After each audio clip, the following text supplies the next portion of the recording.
the Guru Fuck You talk show.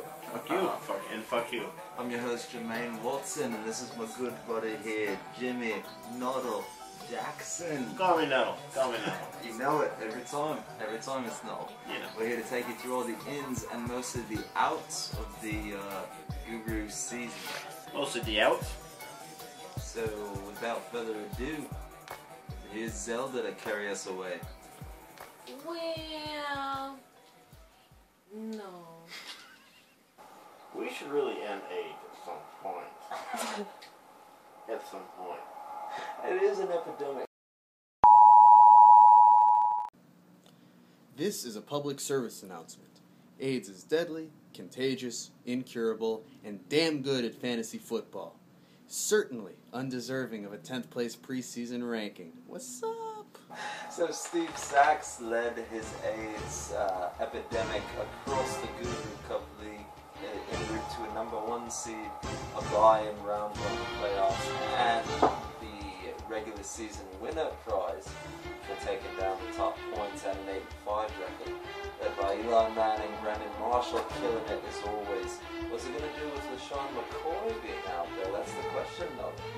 That is the question. Now, you don't have LaShawn McCoy. You don't have Texas-style football, so I don't really know what they're talking about. That's right. I wish for the best. I don't see the best. I don't know. You tell me without LaShawn in that lineup, where do you see this balancing out? He was a horse. He wasn't a horse. He was supposed to be a horse, but he wasn't a horse. How many horses can you have? Sheila, come in, Soma, go Doctor out! I mean, this team is obviously hit right off the bat. He was a preseason #1, led by a solid receiver cast with Julio Jones, Ricky Wayne, Ridley came on strong all year, Arian Foster. Noto, what do you think about this team's prospects? I don't know what to think of this team, only because I don't see a basis. If you're gonna build a house, you gotta build a foundation. And if you're gonna win and play off fantasy football, you're gonna have to secure the quarterback position. Now, and what I see as musical chairs, we'll get more than that later. You clearly don't know who you're talking to, so let me clue you in.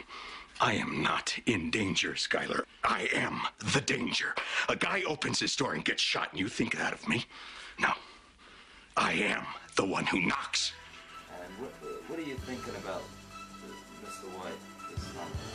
I don't know what to think. The team's been up, it's been down, it's been all around, it's been like a motherfucking roller coaster. That's a problem. fact. That's true.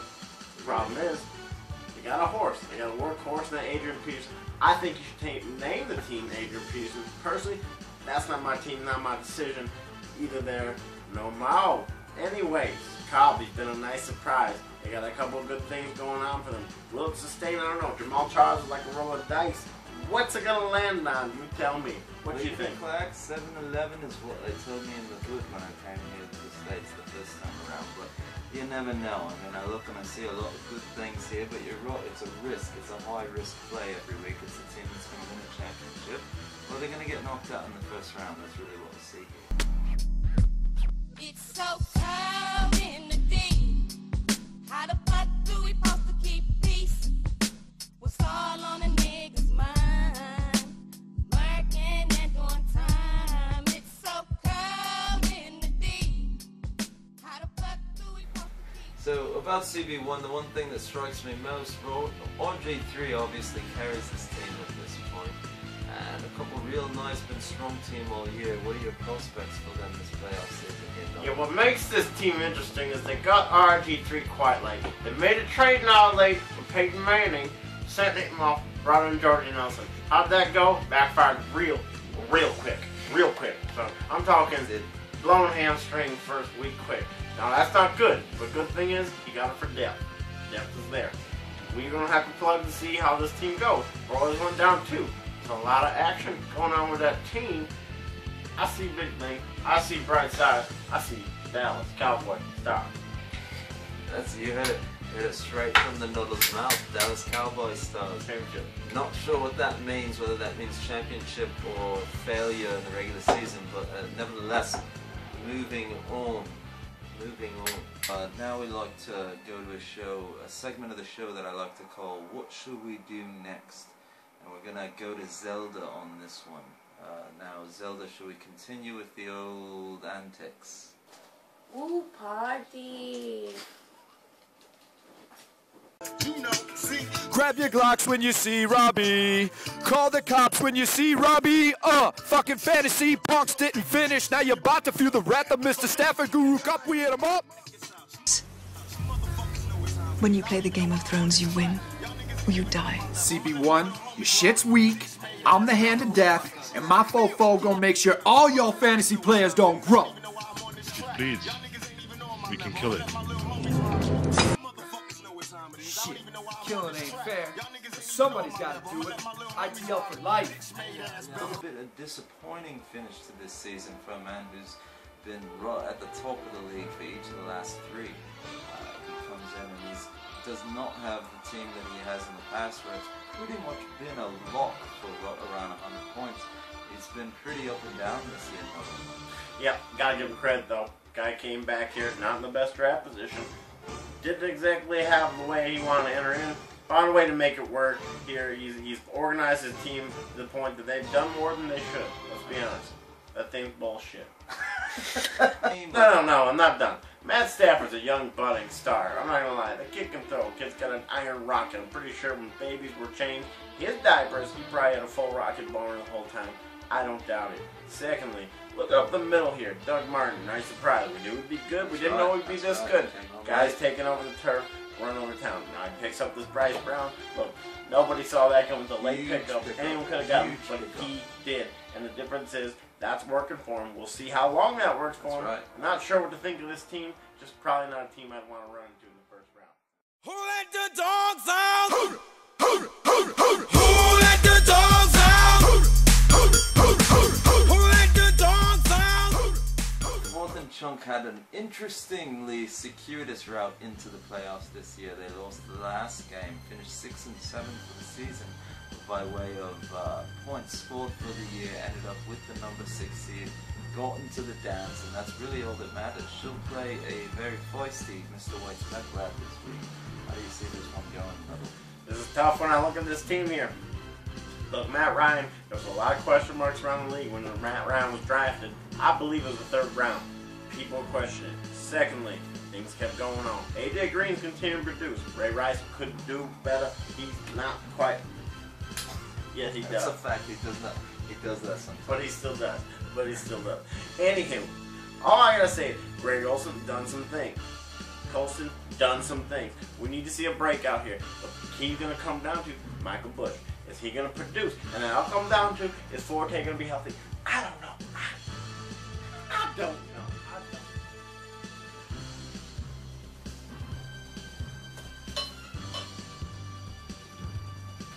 Oh, no.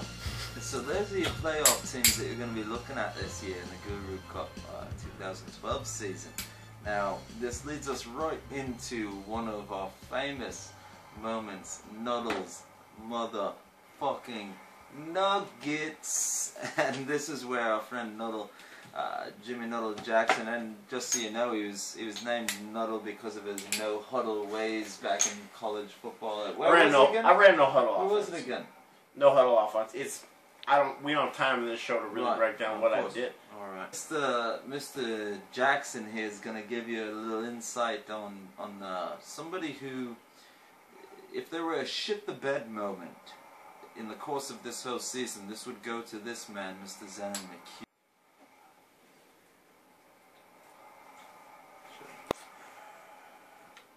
Does it seem unnecessary for me to drink wine straight from a jug like this? It is unnecessary. You know what else is unnecessary? Playing Percy Harvin when he's rule out. Rule out. I mean, this man walked himself out of a playoff position. Wasn't Chunk must feast. That's all I gotta say. Ay, ay, ay. The next thing we're going to look at is the consolation bracket. No, we did not forget you. We know you guys are still there, albeit you are losers. You lost. But nevertheless, we're going to still analyze everything. So, what do you think is coming out of the consolation bracket this year? You know, consolation bracket winner, of course, it's the first pick next season in the draft. So who do you see getting that? Yeah, in the Who Gives a Fuck Bowl, I think I'm gonna have to go with. I'm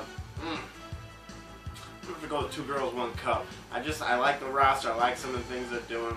Not sure they called the breaks at the end they wanted. Drew Brees kind of flopped in the last game when he needed to protect the booth. As tight as this league is right now, you know, a good performance out of him maybe changes his standings. Maybe he's in the playoffs. Maybe he wins this thing. Who knows? But so be it. He didn't. He's in the situation he is. I gotta look for a better bounce back out of that. I'm gonna take hot cheese soup all day. All day, every day, twice on Sunday. That's a fact. This team, they can score 140 points as they have this last week anytime. A big, high-risk, high-reward team, and that's what I'll take. I'll take him to run the table in the consolation bracket. Zelda, what's gonna be your pick for the consolation bracket? I don't know.